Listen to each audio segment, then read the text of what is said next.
What would you do if the classroom bully thought he could put his hands on the wrong teacher, only to find out she was a decorated former Marine with a past darker and tougher than anything he could imagine? Stay with me until the end, because this story is going to twist, shock, and inspire. And if you enjoy it, don't forget to hit that subscribe button for more powerful real-life style stories that will leave you breathless. It started like any ordinary Monday morning at Lincoln High, the kind of school where chaos often lingered in the hallways and authority was tested daily by restless students who thought they owned the place. But when Ms. Angela Carter, a black woman in her late 30s with sharp eyes that missed nothing, walked into her classroom, she carried herself with a quiet confidence that most didn't understand, for behind her calm smile and professional demeanor lay a history she never shared. 10 years in the United States Marine Corps, multiple tours overseas, and scars both visible and hidden that had forged her into steel.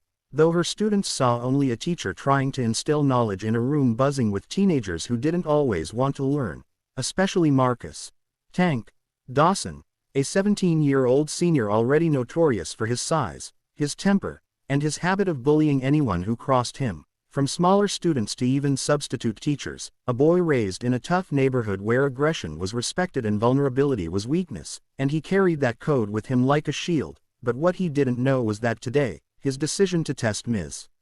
Carter would set in motion a chain of events that would not only shatter his view of strength but also expose secrets and courage that no one in that classroom could have predicted. It began with muttered insults under his breath, the kind Ms. Carter had learned to ignore. Little digs about her being too strict, or thinking she was special. But when she asked him to put away his phone for the third time that morning, his patience snapped, and he stood, towering over the desks, 6'3" of muscle and intimidation, his chair clattering behind him as he sneered, "You don't tell me what to do," and the room fell silent, the other students holding their breath because everyone knew Marcus enjoyed breaking teachers. Yet Ms. Carter didn't flinch. She just repeated in a steady voice, "Sit down, Marcus," and something about her calmness enraged him further, because bullies feed on fear and he couldn't find any in her. So in a reckless act of defiance, he stormed to the front, grabbed her throat with one massive hand, and smirked at the gasps of shock around the room, certain he had finally shown this teacher who was in charge. But he had no idea that in that moment he had awakened a part of her she had long kept buried. The Marine who had disarmed insurgents in the middle of ambushes, who had endured worse than a teenager's grasp, and before anyone could process what was happening, Ms. Carter moved with a speed and precision that seemed impossible, twisting his wrist in a controlled maneuver, breaking his hold, sweeping his legs out from under him, and pinning him flat on his back with his arm locked painfully behind him, her knee lightly pressing his chest, not enough to hurt him but enough to remind him he was not the predator here, he was prey.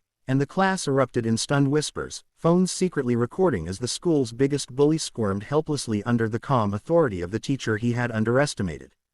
"You will never put your hands on me again," she said in a voice so low and commanding that Marcus froze, his arrogance crumbling as he saw in her eyes not fear but the same look hardened Marines had given him in news footage.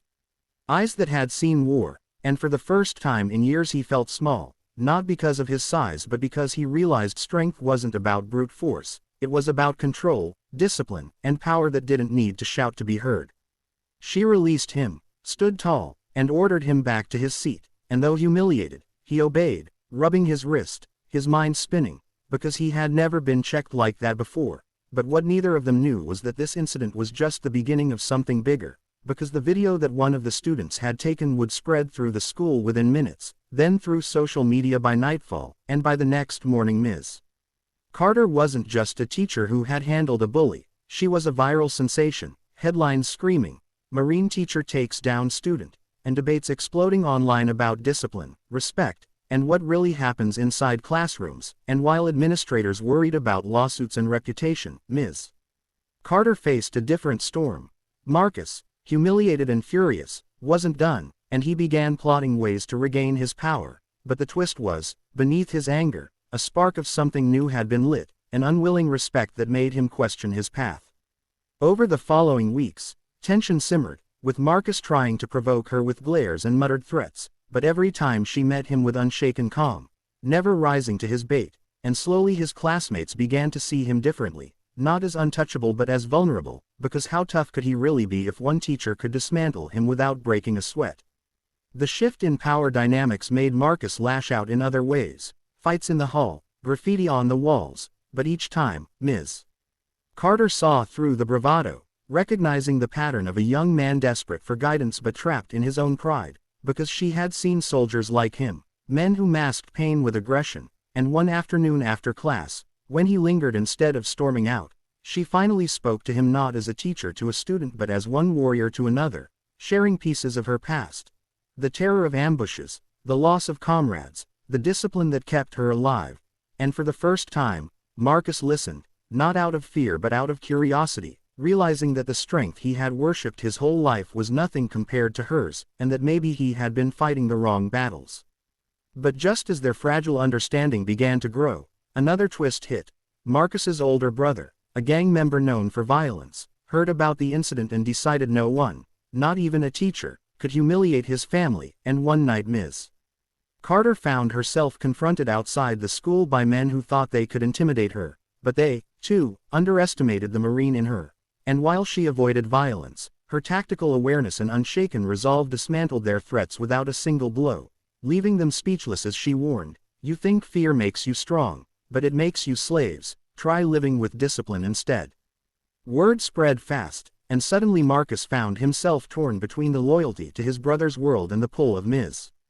Carter's example, and the climax came when a fight broke out in the cafeteria, knives drawn, chaos erupting, and Marcus had a choice. Join his brother's crew or stand with the teacher who had shown him another way, and in a shocking twist, he chose to shield her, putting himself between her and danger, proving that the lesson she had been teaching wasn't just about history or math but about courage, transformation, and breaking cycles. And as the police swarmed in and order was restored, Marcus realized his life had shifted forever. In the end, Ms. Carter didn't just tame a bully, she changed him, and through him, an entire school began to see that strength isn't about dominance but about resilience, respect, and the courage to stand for something bigger than yourself. And though the world would remember her as the Marine teacher who took down a bully, her students would remember her as the woman who taught them that even the hardest battles can be won not with fists but with the kind of strength that lasts long after the fight is over.